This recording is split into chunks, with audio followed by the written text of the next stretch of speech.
right, guys, welcome back to the podcast. Today we have Coach Gibbs sitting down with me, gracious enough to come on. We tried before, but schedules didn't line up, but he decided, he's like, I'll still come. Steve didn't scare me off. I'll come on. Coach, thanks for being here.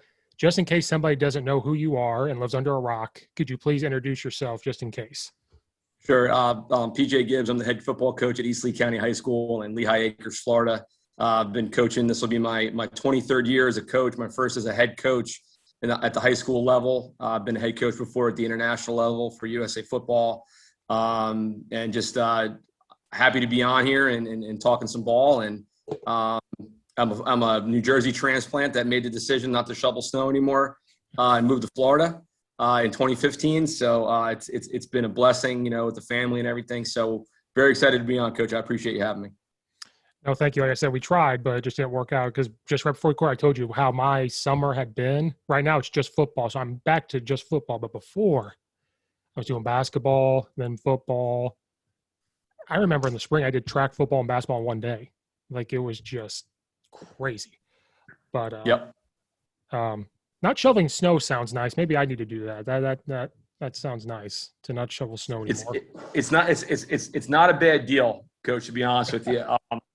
I don't miss the 45-minute, warm the car, defrost it, and if it snowed the night before, shovel the driveway, drive to work in the morning. So it's funny because we get, kids that grew up down here, they're like, oh, Coach, it's going to be like 52 degrees today. And they're walking around in like parkas, and I'm like in a polo shirt. Like, this is great. You guys have no idea what we grew up in, Right. So it's good down here, man. That Florida does a really good job. Yeah, when I was at EIU, I helped out their spring ball one year when Dino Babers was there and Jimmy G. Okay. And it's spring ball, so it's 45 or 50. So you're either in a long shirt, shorts, or whatever it is. He comes out in like a parka, hat, and gloves because he's like, I'm from Hawaii and Texas. This is ridiculous. And we're all looking at each other like, this is nice. And he's the guy with the stopwatch because they want to snap the ball, every 10 to 12 seconds. And he couldn't hit it because of the glove. And he's getting mad. Like, it was kind of funny to see. He was like, I hate this. I need to be – and now he's in Syracuse. So I'm like, you just went the opposite direction. You were in Central Illinois, now you're at Syracuse. Opposite. That was funny to me to see him do that. But so you went from New Jersey to Florida. Was that the only reason why you went to Florida was the weather, or was it just like an opportunity that popped up that was like, I need to go take that down in Florida? It was a family decision. I mean, my wife and I have been married for 6 years at that point, and we just had my daughter was 3 at the time, and my son was 1, and New Jersey, just like Illinois, I mean, taxes, they don't go anything but up. So I wanted her to stay home and raise the kids. And I've been a finalist for a bunch of head coaching jobs, even thought about getting in administration just to make more money, right. And get out of coaching. My brother-in-law at the time was at the University of Missouri. He was a defensive analyst, and he had been recruiting the West Coast of Florida. And, he texted me one day. He said, hey, listen, I don't know if you're thinking about moving or anything, but I'm in Collier in Lee County, and there's a bunch of high schools that are looking for teachers and coaches. So my wife had gone to Clemson, so she, had been out of New Jersey. I played ball at a small FCS school in Jersey City, after playing high school ball at Manasquan High School. And we just, I threw my resume out there and was actually offered a job in North Carolina at Sanderson High School in North Carolina. It didn't fit what we were looking to do. And we looked around the Greenville area in South Carolina and really couldn't find anything, and came down to visit my in-laws over Easter in 2014, and had a couple interviews, and got offered 2 jobs, and came back, after the one interview, and was actually, basically my schedule was set, and you were going to be here, here, and here. And so I came back to my in-laws with my wife, and I said, are you ready to do this? Because this thing's going to move pretty fast. I mean, we're moving. So we put our house up, sold it in 10 days, and got in a car in July of 2015, and have not looked back ever since.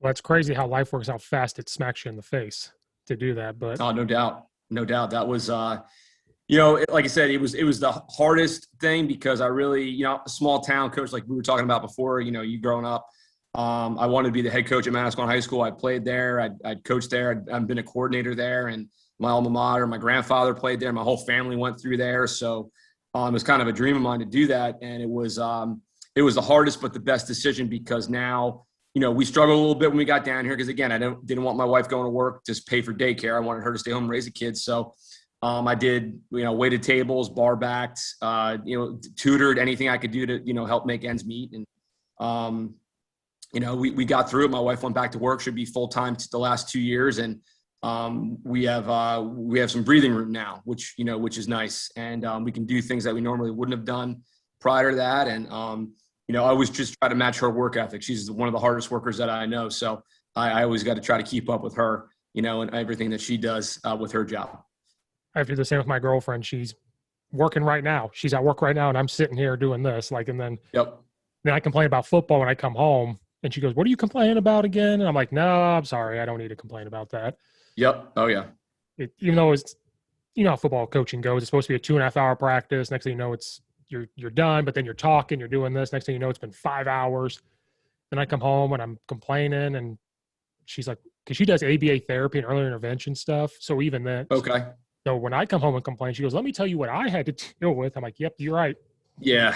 It's and I think too, my wife, she works in insurance, and fortunate for us, she gets to work from home. That allowed her to work home. She sells insurance for Gall Insurance Group in Naples. And that's kind of funny you brought that up about the practices and stuff. And I think over the years, as technology has evolved, I can remember starting out and I was the huddle. When I first started out coaching, I was the ODK, I was the breakdown guy, because there was no huddle, there was no technology, everything was done by hand. And I think that is an advantage with the technology today, because now you can do more things. And obviously, I think the pandemic has shown that we could do this. Right. If we don't need to go to the school, we can get on, we can Zoom, we can get our stuff done, we can grade our kids on Huddle or Quick Cut, whatever guys are using. But I think that one thing that for any younger coach that is going to listen to this, it's make sure that you don't just try to fly through the breakdown stuff, because to me, that's the most important stuff for you developing as a young coach. Because I think had I grown up in the huddle age, I don't think I would have as much knowledge, or I wouldn't be as prepared as much than when I started coaching in 2001, because I had to do everything by hand for the first 6, 7, 8 years of my coaching career. And that was my job. Then I went and became a coordinator in 2006. I really took over that breakdown portion of everything. So I think don't rush to get the most important stuff done just to jump on something else. Really invest your time in understanding tendencies, and every coach has one, the philosophical differences and systematic differences. And because, at the end of the day, I think everybody's goal, I would think, would be to be a coordinator or a head coach. So to get to that point, you really need to understand the process of, breaking film down and leading and showing your head coach, if you're a coordinator, that you understand what you're talking about, and teaching the fundamentals and understanding your scheme. And I think the biggest thing too is adjustments. Mm-hmm. People making in-game adjustments. I think that's one of the things that on the last couple staffs I've been on that we've done very, very well. I've had some really good assistant coaches help me. Last year in Florida, we had the number 1 defense in the area. We started the year out with 5 straight shutouts, and set a state record for 4 safeties in a playoff game. Second to national record. So a lot of that is attributed to our work in the film room and schematics and things like that. But don't rush the most important stuff, because I think with this Google generation, they want everything now and they want to get it done so they can move on to the next thing, where if you do that, you're not preparing your kids to be successful, at the end of the day. And that's basically what you want to do as a coach. Yeah, because that Google Assist stuff is nice, but I still go look at it myself, because just because they did it for me, I go back and do it still. So when we talk to our coaches, I understand what's going on, because I'm the run game coordinator, so I have to know what the box looks like, how they blitzing, how do they line up. Sure, it's great. It's easy to find it. That's the only thing I like about Google Assist or Huddle Assist, is I can go find it quicker. But then I go look at it all up myself. So when I have meetings with the O-line, I draw it up on the board and I make them write on a piece of paper. I'm like, we're not going to do it on the huddle. I want you to rewrite it on the piece of paper. If I do send out something, I go, I want you to rewrite it, study it, and I'm going to come in and you're going to show me you have a notebook and it's written down. Because I learned that in college. You're writing it on a notebook. You're studying it. But coach, it's on Huddle. And I'm like, well, then I'll share it with Huddle and you're going to figure it out. Like, there's a way to do this. So that's a good point of doing that. Because I remember you did more, but I started coaching when I was 18, 19. So I've been 2009. I still remember trading DVDs. It wasn't film, it was DVDs. You drove and traded. And then a couple of years later, Huddle became a big thing. So when I saw Huddle, I'm like, what is this? I'm used to the DVDs and all that. And the school didn't have Huddle Assist. That wasn't a thing. And Huddle Sideline comes out. I came to 2018, we had Huddle Sideline. I went to a different school in 2019, did not have it. I didn't realize how much I used it or how much I needed it. And I'm like, do I need this to make adjustments or can I just do it by looking? So I, like, almost learn how to coach again, if that makes sense. You have to. You have to. I think someone that's been in, the years that I have been, you're used to the lack of technology. Where for me, like Huddle Assist, we got rid of last year because we just weren't having really good success with it. Like they kept messing up our formations that we had put in. So finally, I was just like, I told my head coach, I was like, we can save some money. We'll all chip in and help out. But the sideline stuff is, I think, was something that I use very rarely. My DB coach would use it. But yeah, like you said, I think if you're brought up in that and you're used to it, and now you take it away, where I got brought up and never had it. Right. And it was like a bonus, when it first came out, and I was, when I moved down here, we used it when I was at Gulf Coast, and then when I was at, Palmetto, we'll use it again at East Lee this upcoming season. And man, it's going to be a month from Tuesday. We open up our kickoff class. It's 4 weeks from Tuesday. Oh, this wow. upcoming Tuesdays. Yeah. So we start August 20th is our first game. But yeah, I think you hit it on the head though. Like if you're used to it and you take it away, you have to really train yourself to kind of, be without it. It was about after the first game, it all comes back to you. But the only thing I missed about it was when the kids come off and I'm like, where was he lined up here? And they say, oh, this didn't happen. You can't prove it. That's the one thing I like about it. It's like, no, look what actually happened. You're telling me one thing, look what happens. That's the good part of it. But like you said, well, then what if it doesn't work? So now I went to a different school this past spring and we had it, but it only worked half the time. But since I had just come from a school that didn't have it, when it didn't work, I just said, screw it. But the only thing I missed was showing how wrong they were. Like, you told me this happened, but look what happens here. Right. So now because I like that part, so now you can coach the kids on like what necessarily you're going to ask them and what they're looking at. Yep. But I mean, we all played without it. We all coached without it. So there's a way to do it. But like you said, like coaches nowadays don't know what that's like. I never had Huddle Assist until 2018. Right. Or even sideline. Never had it until 2018. But other schools beforehand, we just didn't get it. Didn't want to spend the money. And I think too that if you don't have it, or like you said, if it doesn't work at the time, you really now have to rely on your eyes in the box. Yeah. To make sure that they're, hey, listen, it's out again, man. You got to get a piece of paper out, and we got to draw these fronts up. And if they're blitzing or doing anything like that, so it's definitely and again, there'll be some newfangled thing in a year or two that'll come out, and everybody will jump on it, and it'll be whatever. But it's a definite advantage. There's no doubt about it. Just got to, like you said, you just got to learn how to use it and hold the kids accountable based off how you use it. Yeah, that was my job, was sitting up in the box with a piece of paper. And when we come out, we ran power eye options. We didn't have a lot of formations, but whatever we came out in, I had to draw it up very quickly. That was my job. Yeah. And I loved it, actually. At first, it was, you're 19 years old and you're like, oh my God, I got to keep up. Then after a while, you're like, oh, this is easy, especially when you go, if you have the game plan of like what your formations are going to be. Then I quickly realized, Steve, you idiot, why don't you draw up these formations a bunch of times on paper, make copies. Then when they come, like, Steve, you idiot, this is 2009 or 10, we can do this. And we didn't need that. So I always tell younger coaches, I guess I'm not a young coach anymore. It's been 13 years. Like, you could do this, you don't need this. So I try to tell young coaches, but like, Yeah, you can YouTube it, which is great, but at the same time, it's easier to find information now even than what it was back then. Like I could go on YouTube right now and type something up. I can get your stuff and find it. Back then, there was none of that. No, You had to go no. talk to the coach. And at Glacier Yep. Clinic, you had to go to those. Now you don't have to.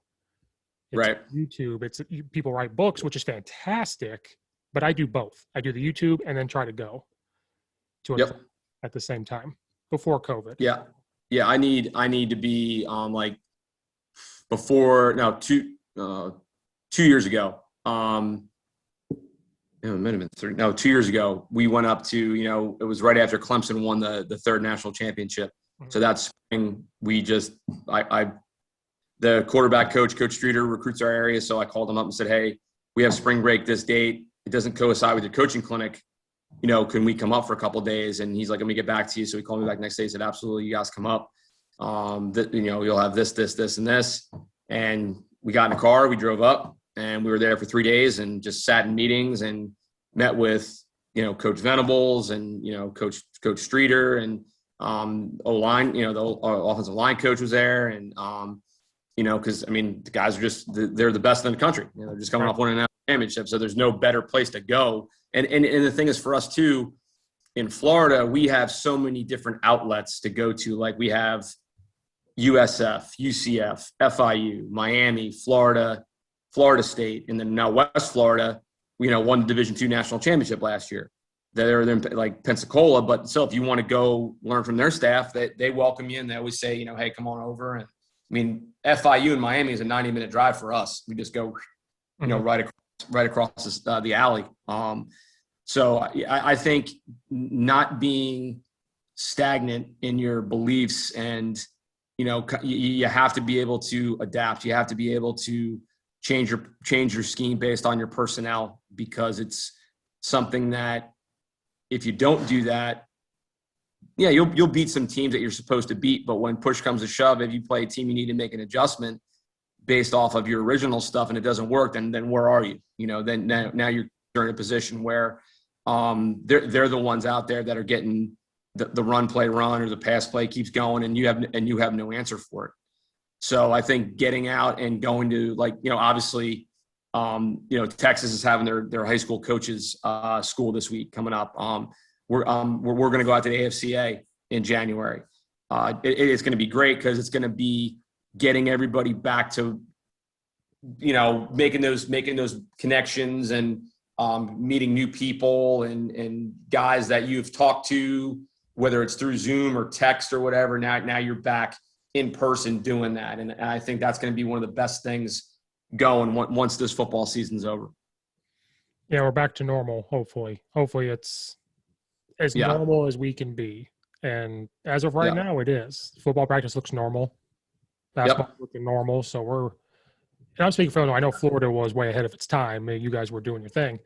We're looking normal. So hopefully that happens. You're talking about adapting. So I just came up with this question. So I think you said you coach defense. That was your thing. Like have you always coached defense? And if so, have you adapted from when you started till now? Because we can't do the same thing over and over. So how have you maybe adapted, or, hey, this is what I wanted to do, but I saw this, so I tweaked it and now I like this. Does that make sense?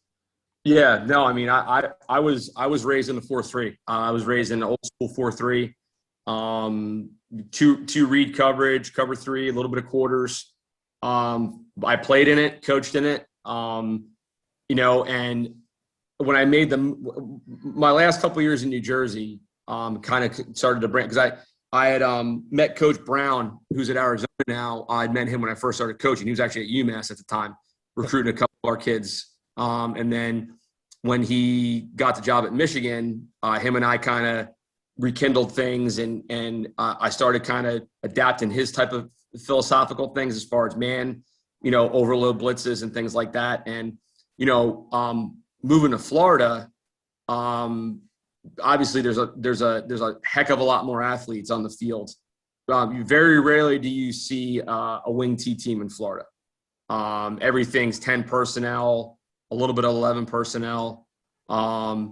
So it's, something that you have to do. So we went to the 4-2-5, studied Coach Saban and Coach Belichick, all the match stuff and, things like that. We played some match, kept it very, very basic, but the kids got it, which was good. And then went to Palmetto and stayed with the 4-2-5. And then this past season, we were like, hey, we're loaded in the secondary. We have very little depth at linebacker. We have these long outside dudes. And we have, decent defensive linemen. So we were like, all right, we're playing the bear front. And so we played the bear front, and then we morphed the Iowa State stuff, the 3 high safety stuff, into like our blitz package. So give me one. Can you pause it, Steve? Yeah. Give me. So it's we morphed the Iowa State stuff. I'd run the Iowa State 3 high safety stuff when in 2020 USA Football asked me to be the head coach of the Japanese national team, and we were very undersized, but the kids were very athletic, and we actually ended up beating the U17 national team. In AT&T Stadium, running the 3 high stuff.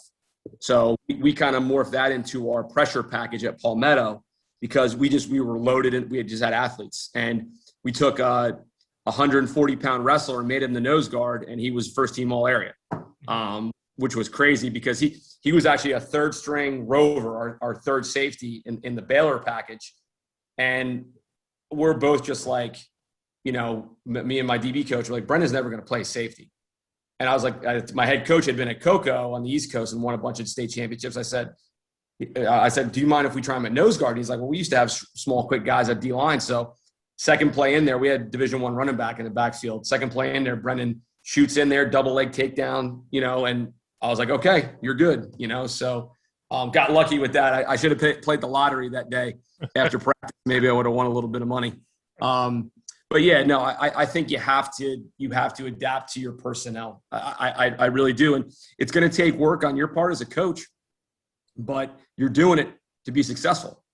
You're not doing it just to do it. You're doing it because you want your kids to learn. You want your kids to be in the right position. You want to win games.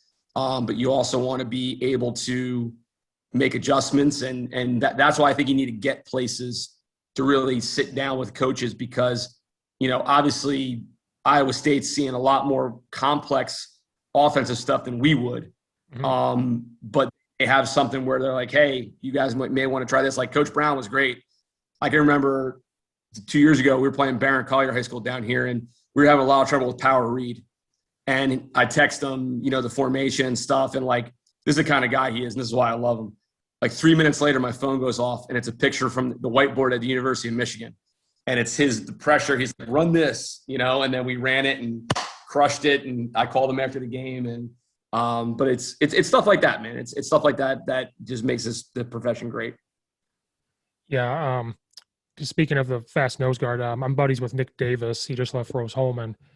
I was talking about the odd man front because when what was it? 2013, maybe I had to be the assistant DC. And I'd never coached defense before. So that was my first time besides D-line. Like, here you go. You're the assistant DC. Good luck. And we ran a 3-4. And back then it was like, you need this 285-pound, 300-pound nose guard. And I said, what's happened? You don't need that anymore, right? He goes, Steve, I could have 150-pound kid, 160-pound kid at nose guard, and I'll slant him, shoot the gap. And he goes, think about it, Steve. You're an O-line coach. If your center gets beat by this fast kid, you're going to lose it. And what are you going to start doing? You're going to double him. Well, when you double him, my linebacker's free. And I said, that's a good point you just made. Because we're seeing a lot of 3-3 now or 3-4, tons of it. And that's what I'm starting to see is some teams have that giant nose guard, but then some are getting real fast and they're slanting, they're stunting. And I'm like, man, that's adapting. Like we just said, you don't need that stigma of the 3-4, this big kid anymore. You can have a small guy and it'll work just fine. Well, I think to that point too, you're talking about the 3-4 and the big guys. Like watching Kirby Smart's presentation at the Nike Clinic a couple years ago, he actually showed I forget what team it was. It was like 2 or 3 years before he left for Georgia, the Alabama defense that won a national championship. And they listed all the heights and weights of those guys. And then they went to the Georgia defense that had lost to Alabama in the national championship game, and just the dramatic drop in weight. Mm-hmm. You know, they were still big dudes, but they weren't 380 or 340. Like the nose guard was 275 and lean. You know, you know what I mean? So and again, obviously at that level, you want to get as much speed on the field as possible because you have to match what the offense is doing. Right. But I've always been a firm believer in, from a defensive side, is we're going to dictate to the offense. We're not going to let the offense dictate to us. And I think if you bring that mentality in, you have to have an aha moment with your kids that they're going to start buying what you're selling. Mm-hmm. Because once they do that, like this year at Palmetto, we beat Naples High School, which Palmetto has been open for 16 years, never beat Naples once. We were the first team in 14 years to shut them out, first team in the county to beat them in 7 years. And then we won our first conference championship ever. It was the first time since the conference was formed that a school other than Naples had won it. Wow. That was our opening game. So to do that off the bat, it was like, boom. And then we rolled. We allowed under a touchdown average per game the whole year. That's attributed to the kids too. I mean, the kids played their butts off. I mean, they you know, we kept everything simple, you know, and a lot of these Zooms that I did during, you know, after the season, and the guys are like, hey, you guys looked like you did a lot of stuff. And I was like, well, that's what I wanted to look like. I wanted to look like we're doing a million different things, but really, you know, we're doing like 6 things out of a bunch of different looks, mm-hmm. you know? So, and I said to the kids, like, you're going to put all this on film, and these offensive guys are going to, oh, they're coming from this way. And no, we're still doing what we're doing, but we want you to spend extra time on that. Just like offensive coaches that run a bunch of different formations want us to take time out of the practice schedule to, oh, hey, we got to line up to 12. Now we got to line up to unbalanced. Now we got to line up to, we see this, because you don't want to get in a situation where you have to burn a timeout or you get busted on a play because you didn't want to take time to get ready for that stuff. Right. So, but that was attributed. We had a great group of kids, great group of seniors. Doesn't hurt when you have 3 all-state players on your defense.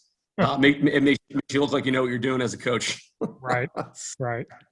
No, and talking to Nick, he's like, you got to call the defense like an offense now, because you have to out-formation the offense sometimes. If you're seeing an RPO team or something, which is all the rage right now, you know, and if you just line up different, it takes it away just by lining up.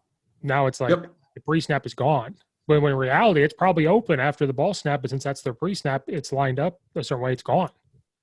And that's the thing, like with that 3 high safety defense, is if you see it, like it's an RPO killer, because if you think about it schematically, you go 3 by 1. The way we played it was getting this from Iowa State is that third safety would always line up over number 3 wherever he was, unless there was some kind of pressure or something. So you go 3 by 1, you have a corner, a viper, a safety, and a rover. So you're 4 over 3.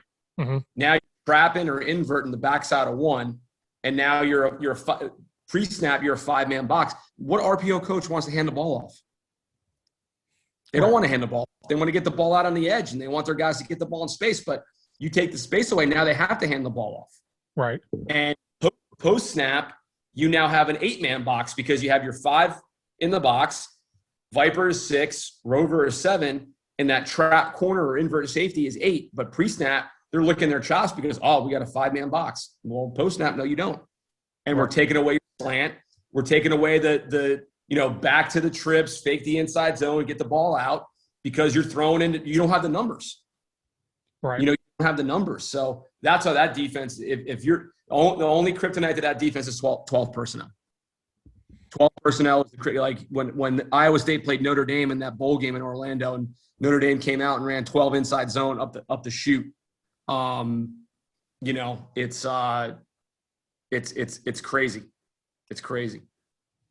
What was I going to ask? No, but I remember. I predict that in Florida, you're going to see a lot of Gus's offense come in, since he's at UCF now, because I was talking to another Coach Maines is in Florida. He runs that tight defense. He's worried about it. He's like, everybody's going to run Gus's offense now. They're going to see buck sweep. They're going to see this. And then I told him, I said, offenses are coming back. It's 10 personnel stuff now. It's starting to come back to like buck sweep and wing stuff. Just offenses are making the circle. Yep. So you may not see as much RPO here in a couple of years. It's going to come a full circle of pistol option and buck sweep and just as defensive. Because I coach offense, but I tell defense coordinators, you're getting used to this. Now it's going to come back. Because we already see it up here. We see a lot of teams going back to buck sweep stuff. They're going back to this, but they're doing from shotgun. Or they add a wing and they're motioning and this and that because people want to widen out. Now they're bringing it back. And just the evolution of football, it's going to bring its way back. And I wonder if the 5-2 will come back. When I was in high school, we played a 5-2 one year. I wonder if that will make its way with the tilted nose to come back. You never know. I mean, it's everything's cyclical, right? Everything will, and again, the freaking RPO is just a triple option out of 10 personnel. That's all it is. Obviously, guys do different things and, things like that, but it's option football just in space. Yeah, people don't want to admit it. They don't want to admit that. Yeah. But it is. Well, I mean, it's not in a condensed formation. So the ultimate goal is to read somebody and get the ball to somebody that is in space and, have one more number than somebody, and relying on guys to be disciplined and especially with the read option and all the stuff that when Urban Meyer first came out with that, was at Utah, and with Alex Smith, that was all the rage. And then, Mullen, doing that with Dak at Mississippi State, and guys just kind of piggybacking off that. But yeah, I think at some point, the thing is guys are getting bigger, faster, stronger every year. And right. I think you're going to see a lot more basketball transplants because I think you're seeing a lot of these tight end type mismatch guys. You go back to like Antonio Gates, with the Chargers and guys, that may think they're a basketball player, but they're really not, and decide, hey, I'm going to give it a shot, and then end up being really, really good, and then being able to take care of themselves and their families. So, but yeah, like I said, I could definitely see that. I could definitely see that being, something that, might happen. But it'll be very interesting, especially in the Southeast and down in Texas. I think Texas is going to have the Sarkisian effect. I think you're going to see a lot of 12 personnel RPO stuff, multiple tight ends on the field because that's what he's going to be selling. And the guys are going to want to use that because they're going to want that connection to Texas, and I think he's going to turn it around there. I think he's the right guy for that job. He did a tremendous job at Alabama, obviously. But Florida, it's weird. It's weird in Florida because you have guys that, I think the Lachey guy at Miami does a really, really good job.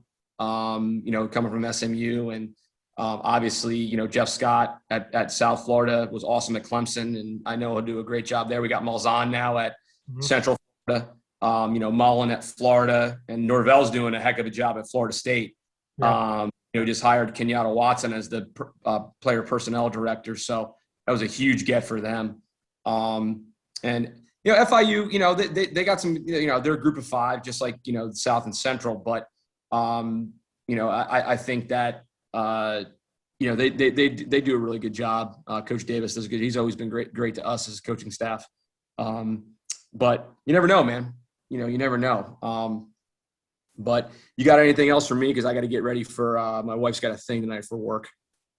No, not really. I think you said you're a recruiting coordinator, and we don't have those in school here. So I was just real quick asking, how does that go? How does those relationships build with colleges? I think that's all I was interested in because we don't have that. It's just the head coach. Okay.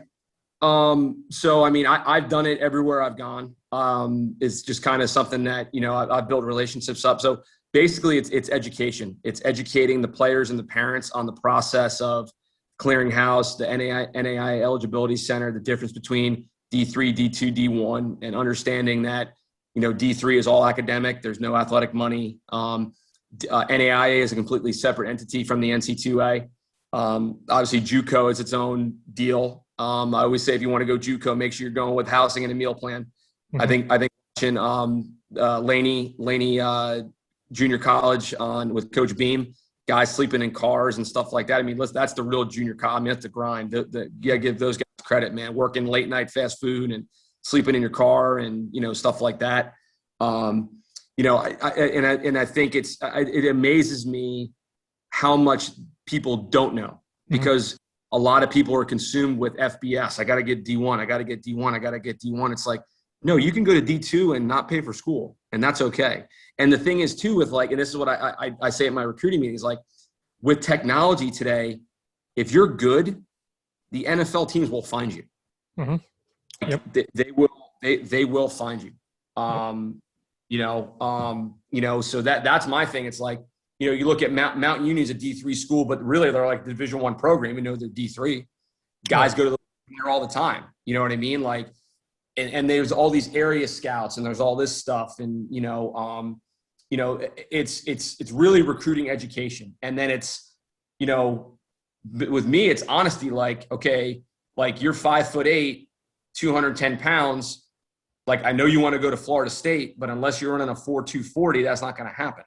So let's look at some realistic options here. What do you want to study? Do you want to stay in state? Do you want to go out of state? Do you want to go to a prep school for a semester to get more film? So it's steering the car with that stuff. I mean, the FBS guys, like I said, the 2 we had last year, you just got to keep them in their lane. Like, don't do anything stupid. Don't post anything bad on social media. That stuff. You got the guys that are down here. We're mostly NAIA D3 with some D2 spring. We had 2 kids that are going to Bluefield State up in West Virginia. That is a D2 school. So we had some D2 kids. So it's just, it's if it's you, be ready for hard conversations with parents. If it's somebody else, let them know, be ready for some hard conversations with parents. Because that's the hardest thing is, especially when you get the ones that want to live vicariously through their kids. Yep. And just kind of explaining to them, like, listen, they can go to school for free here and that's okay. Like, and just having them understand, like, how much money is he going to get? Well, did you fill your FAFSA form out? No. Well, you have to do that. Do they have the NCAA clearinghouse done? No, you need to do that. Do they have the NAIA eligibility set? No, then you need to do that. So it's like getting this school at East Lee, those kids had no clue. So like I had to make sure any seniors, this is what you guys need to do. In order for you to if you get an offer and they stick with it, for you to get your financial package, you need your ID numbers, whether it's NT2A or NAIA. And then it's just building, like anytime I meet a coach, if they don't have a card, I'm getting their cell phone and I'm giving them mine. And I Vistaprint, I get cards made up. Like, if you want to make relationships with college coaches, don't be afraid to put yourself out there. Yeah, people are going to hate on you, whatever. But listen, life's short, man. Like, if you want to take time out of your day to insult me, I appreciate you. Thank you so much. You taking time out of your day to do that. But at the end of the day, it's about, because again, that D3 coach in Illinois may be a Division I coordinator in 2 years. Like, look at the Rams' new head coach. He was John Carroll like 6 years ago. Now he's the head coach of the Rams. So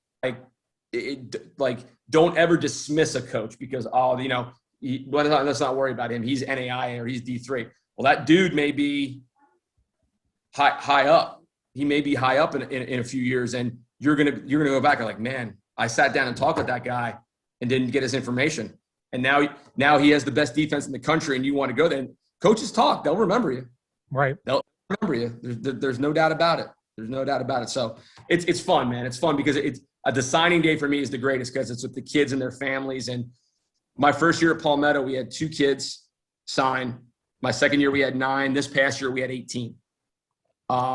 So it's just the kid and them understanding like your grades are going to get you more money.